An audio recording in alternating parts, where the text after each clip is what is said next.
Hey spooky crew! If you're new here, welcome. My name is Jacqueline and this is Makeup Tales. On Tuesdays, I post a video where I complete a makeup look while narrating a spooky scary story.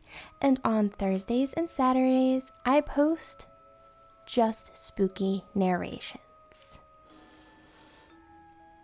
If you're interested in makeup and you like spooky content, I suggest you comment, like, and subscribe. Disclaimer. The following story is intended for a mature audience and may contain graphic depictions, death, gore, sexual themes, and adult language. Viewer discretion is advised. Today, I bring you guys a story by Reddit user BloodySpaghetti. If you're interested in the story, the link will be down below.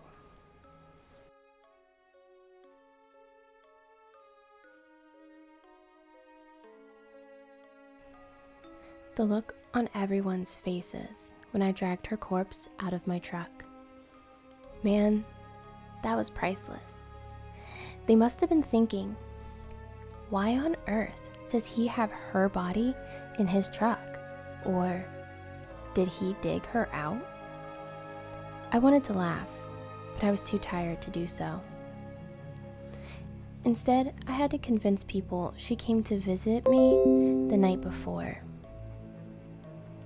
and wasn't a human anymore. Of course, there was a lot of protesting and whatnot. I personally couldn't be bothered to argue. Having to deal with chemo and having blood drained out didn't really make me energetic. She was a vampire, I guess, or some other type of undead bloodsucker. My blood was poisonous to her because chemotherapy is putting poison in your body to kill cancer. I guess her kind can't handle that stuff. I'll start from the beginning. A few months back, I found out I have leukemia. Luckily, it was at an early stage, so I started treatment, and here I am now, a lone vet who lives off his pension. My early retirement had nothing to do with the cancer. It was other health issues. In all honesty, I am certain I've done enough for the country as is. Why am I a lone man? It's a choice. I like it. I do have stuff I do to pass the time, like write music and sell it to whoever's willing to buy it.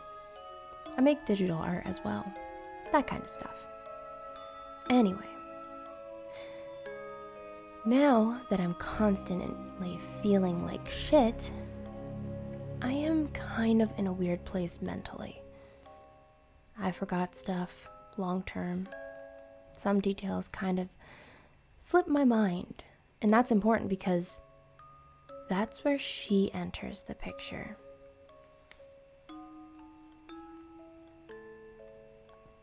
I keep saying her. Melanthe Dracos. That was her name. We practically grew up together, two immigrant kids from the Balkans. I guess that's why we bonded so well, because we understood each other. We stopped being friends after high school though.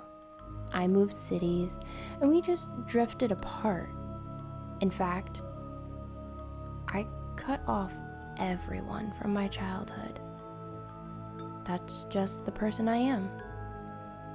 Anyway, so one night, it's raining outside, it's raining cats and dogs, and all sorts of animal parts.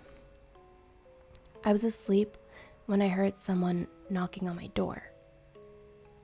It felt like a dream, so I ignored it for a while, but the knocking persisted.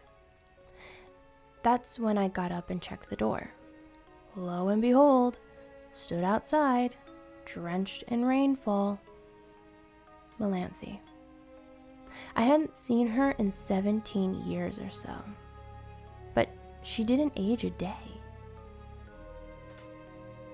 A thought was gnawing at the back of my mind, but I couldn't place my finger on what it was. My mind was telling me something's wrong, but I had no idea what. Something about her wasn't right. How she didn't age a bit. How she seemed oddly pale. The fact that her skirt was all dirtied up. Copper stains all over it. We had stood at my doorstep for a few odd seconds before she asked if I was going to invite her in, which I then did. I apologized for my slow reaction, telling her my mind was hazy. She didn't seem to mind.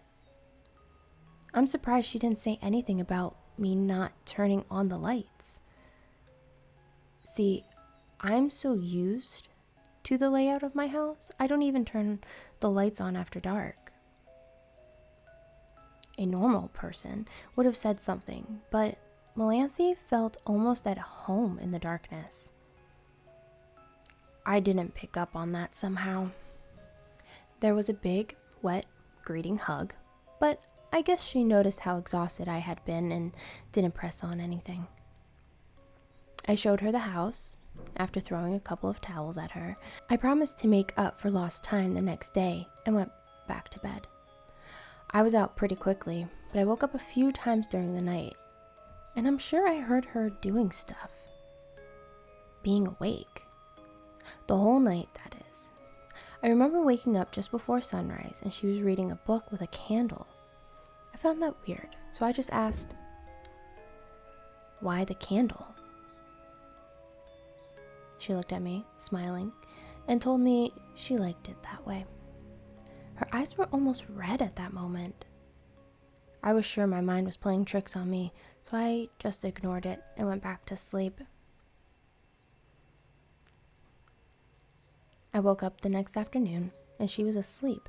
Not wanting to wake her up, I had a late breakfast and headed out to my chemo session. Like I mentioned before, my memory is a mess, so I forgot my phone at home. When I came back, Melanthe was nowhere in sight. Her backpack was near the couch, but she was nowhere in sight. I assumed she was out or something. Slumped down on my couch, I looked at the messages I had received while I was out. One caught my attention in particular. "Andy, I know we haven't spoken in years, but today is the 15th anniversary of Mel's passing. It would be really nice if you could come pay her some respects today. Ed." I sat there, tensing my body, reading the text over and over until it finally sunk in on the 12th round or so. My head started spinning, my stomach turned, and I nearly dropped my phone. It finally hit me. The memory, that is. Melanthe was dead. She was supposed to be dead, for sure. There was a car crash. It was fatal. Drums were pounding in my ears and my vision darkened. I was feeling myself about to pass out. I sank into the couch and stared upwards. There she was, a look of pure hunger in her eyes. "I'm sorry," she said softly, and after that, everything turned black. I woke up with a terrible headache. I was laying on my bed with my right arm bandaged. Pulling myself into a sitting position was hard enough. Seeing Melanthe sitting across from me with a blood bag in her mouth didn't help. "I'm sorry, Andy. I'm so sorry," she said while she suckled on that blood bag like her life depended on it. "What the fuck is going on, Mel?" I questioned, rubbing the back of my head. I was so hungry. I'm so sorry, but I made sure to be very careful with you. I can't help it sometimes, she pleaded. You could have asked. Should have just explained yourself and asked. What is all this anyway? You were supposed to be,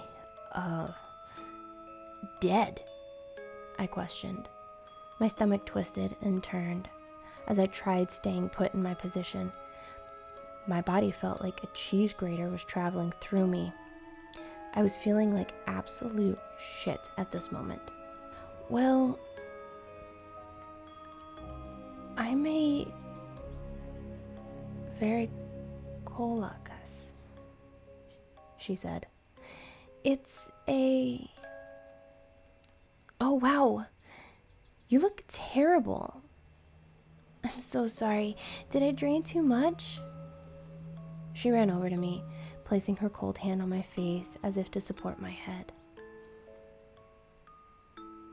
I looked into her eyes and smiled. Nah, it's just the chemo. She rose to her feet and took a step back. Her expression went solemn.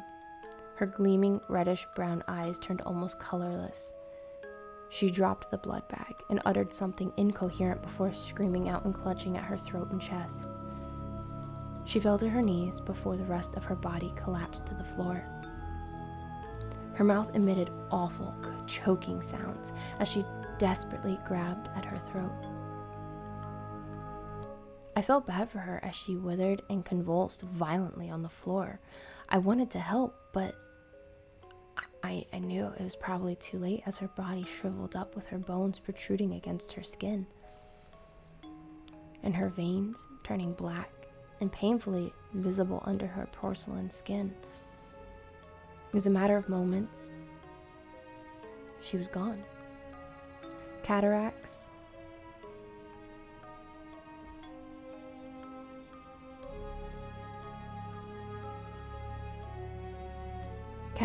clouded her once charming brown eyes.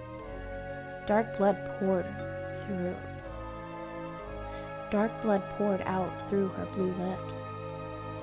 A map of her vascular system painfully painted across her pale form. I pulled myself up and grabbed my phone after hobbling over the still corpse of my vampire friend.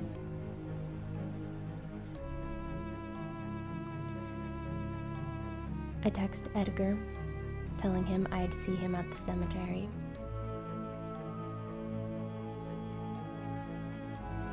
The look on everyone's faces when I dragged her corpse out of my truck. Man, that was priceless. Their faces were even more amusing when I jammed the stake into her heart. I said I was doing this just in case.